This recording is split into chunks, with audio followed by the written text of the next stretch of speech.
मेरे युवा साथियों को सतीश मोड़ का एक बार फिर से नमस्कार। आज कैरियर गाइडेंस विद सतीश मोड़ के नए एपिसोड में आपका फिर से स्वागत है। अभी तक हमने 7 एनर्जी जिसके द्वारा हमारा मूल स्वभाव निर्धारित होता है उसके बारे में चर्चा की है।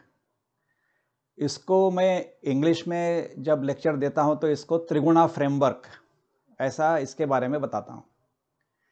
मैं सोच रहा था कि इसके लिए हिंदी में क्या शब्द प्रयोग करना चाहिए, तो ऐसे ही मुझे एक सुझाव आया कि ये फ्रेमवर्क शब्द को यूज़ ना करते हुए उपयोग ना करते हुए कुंडली शब्द का उपयोग करना चाहिए। त्रिगुणा कुंडली। अब ये त्रिगुणा कुंडली क्यों? हम भारत में रहते हैं तो जन्म कुंडली इसके बारे में हम सभी सुनते रहते हैं, या विदेशों में जो अंग्रेजी भाषा बोलते हैं वो हॉरोस्कोप, ऐसा उसके बारे में बात करते रहते हैं।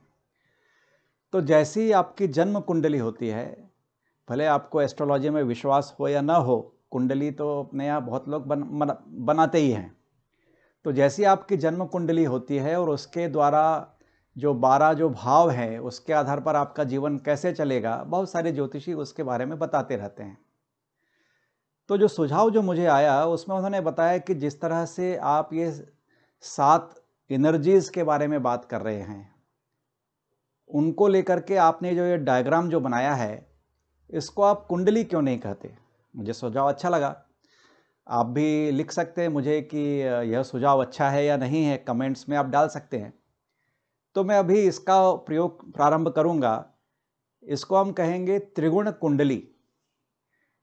ये जो 3 सर्कल्स हैं, एक सर्कल है सात्विक भाव का, एक है राजसिक का और एक है तामसिक का।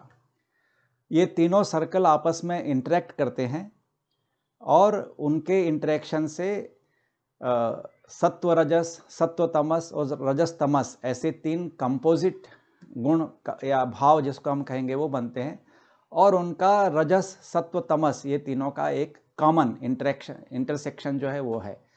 तो ऐसे ये 7 भावों को मिला करके आपकी त्रिगुण कुंडली होती है। और ये 7 भाव का क्या क्या मतलब है वो मैंने आपको पिछले 7 एपिसोड्स में बताया है। अभी जब मैं इसकी ओर व्याख्या करने गया तो मुझे ऐसा ध्यान आया कि इसकी व्याख्या और एक तरीके से भी की जा सकती है। हम सभी साइंस के स्टूडेंट हैं और एक न्यूटन्स लॉ ऐसा तो हम सभी ने पढ़ा ही होता है। न्यूटन के 3 लॉ है। जैसे हमारे यहाँ पर 3 प्राइमरी एनर्जीज़ हैं, सत्व, रजस और तमस, वैसे न्यूटन के 3 लॉ हैं। न्यूटन का पहला लॉ क्या है? वो ये कहता है कि यदि कोई व्यक्ति स्थिर है या कोई व्यक्ति चल रही है तो उसकी स्थिति में तब तक परिवर्तन नहीं होगा जब तक कि उसके ऊपर कोई एक्सटर्नल फोर्स न लगाया जाए, नहीं तो वो अपनी जैसी स्थिति है वैसे ही रहते हैं। अभी इसको हम देखेंगे इन 3 गुणों के इसमें, तो ध्यान आएगा कि ये तमस की बात हो रही है। तमस ऊर्जा जो है वह न्यूटन के फर्स्ट लॉ की तरह है। अभी न्यूटन का सेकंड लॉ क्या है कि मास और एक्सेलरेशन, इन दोनों के मल्टीप्लिकेशन जब आप करते हैं which is proportional to force. तो यहाँ एक्सेलरेशन की बात जब मैं पढ़ रहा था तो मुझे ध्यान आया कि अरे मैं रजस गुण के बारे में जब बता रहा था, तो रजस गुण क्या है? हमारा एक्सेलरेशन है हमारी इच्छाओं को पूरा करने के लिए। तो न्यूटन का जो दूसरा जो लॉ है वह हमारा रजस गुण है। और तीसरा न्यूटन का लॉ क्या है? इक्विलिब्रियम का लॉ है कि यदि आप किसी चीज़ को फोर्स लगाते हैं तो इक्वल और अपोजिट फोर्स दूसरी दिशा में होता है, इक्विलिब्रियम है। सत्व क्या है? अच्छा और बुरा ये 2 करने की जो प्रवृत्ति है वह आपस में जोर लगाती है और दोनों इक्वल मात्रा में रहती है हर समय हमारे मन में। हम इस दिशा में जाएं तो बुरा हो जाएगा, इस दिशा में जाएं तो अच्छा हो जाएगा। लेकिन जो सत्व गुण जो है हमको यह हमेशा बताता रहता है कि हमें अच्छा करना है। तो यह न्यूटन का जो लॉ है, कई लोग कहते हैं कि अरे आजकल तो क्वांटम फिजिक्स का ज़माना है, क्वांटम मैकेनिक्स का ज़माना है और उसमें बहुत सारी नई नई थ्योरीज आ गई है, और कई लोग प्रयास करते हैं अपने हिंदू धर्म के बहुत सारे जो ऐसी थ्योरीज हैं उनको उस क्वांटम फिजिक्स से भी कंपेयर करने का। लेकिन न्यूटन का जो लॉ है वह स्थूल जो बॉडीज़ हैं, जो बड़े जो आकार के जो हैं आइटम्स जिनको हम कहेंगे, थिंग्स जिनको कहेंगे, वैसे ही हमारा शरीर भी एक बड़ा आकार का है और उसमें उस तरह के बड़े आकार में न्यूटन के तीनों लॉ लगभग सही होते हैं। ऐसे ही मन में एक विचार आया तो मैंने सोचा कि मैं आपके साथ में शेयर करूं कि ये 3 गुण हैं और ये न्यूटन के 3 लॉ है, उनमें कितनी ज़्यादा समानता है। अभी हम फिर से अपनी त्रिगुण कुंडली की तरफ आते हैं। अभी सत्व गुण हो, रजस गुण हो या तमस गुण हो, तीनों गुण एक ही समय हमको डोमिनेट नहीं करते।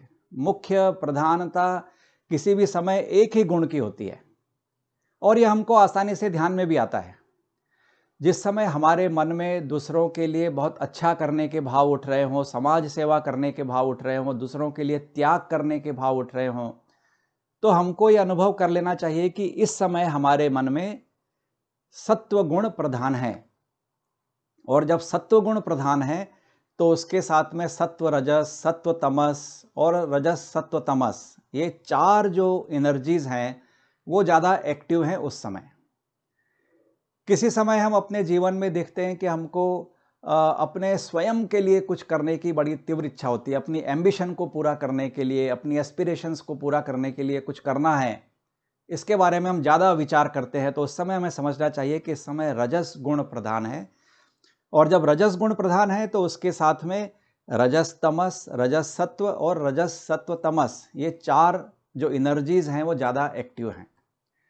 और कभी हम स्टेटस क्वो के बारे में सोचते हैं कि जैसा ठीक है वो सब ठीक है, उसमें कुछ परिवर्तन करने की आवश्यकता नहीं है, जैसा है चलने दो, जैसी स्थिति है उसमें मैं खुश हूँ।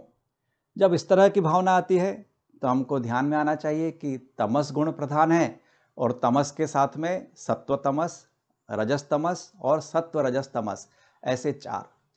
तो किसी भी समय हमारे जीवन में कोई ना कोई एक जो प्राइमरी जो गुण मैंने बताया वह प्रधान रहता है और उसके साथ में उसके 2 कंपोजिट एनर्जी और एक जिसको कि हम कहते हैं एटीट्यूड, वो वाली एनर्जी वो रहती है।